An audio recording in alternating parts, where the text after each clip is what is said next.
Thank you. I've really looked forward to today to answer some of the interesting questions asked by our listeners. Ruth, what is the first question? A widow in Connecticut writes, "At the age of 19, I married a wonderful man whom I grew to love more each year. After almost 28 years of married life, my husband died. He was a fine man, decent and honest. I am now 54. My 3 children are grown up and married and away from me. I am all alone. No matter how hard I try, I can't reconcile myself to the fact that this wonderful man is gone. I don't think I'm the self-pitying type, but where does a woman fit in all alone?" I can understand how the loss of your beloved husband must have changed your life completely. But you obviously have the capacity for great love, and there is your answer. Continue to use it. Take steps to rebuild your life by working, enjoying your children, loving them, and helping them. In order to feel needed, you must do something for those who have no one else to care for them.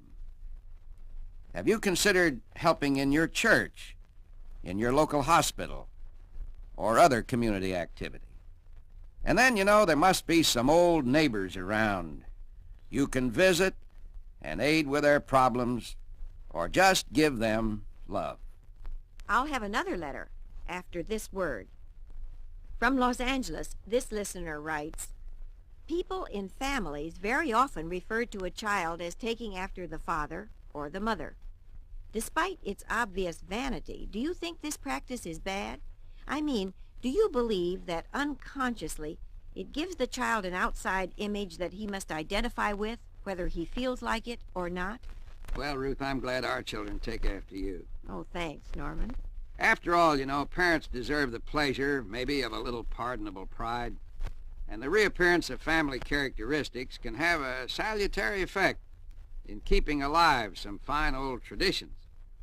However, it is true that overemphasis upon taking after a particular parent, especially if that parent isn't too well organized and disciplined, might, as you say, develop a parental image identification that could be harmful to a sensitive nature. The parent had better look to himself to be sure he's worth taking after. That's the big question. Well, we'll have to save the next letter for next week. Do you have a question you'd like to ask? If so, please write me, Dr. Norman Vincent Peale, care of this station. Mrs. Peale and I will be delighted to answer as many of your questions as we can on the air.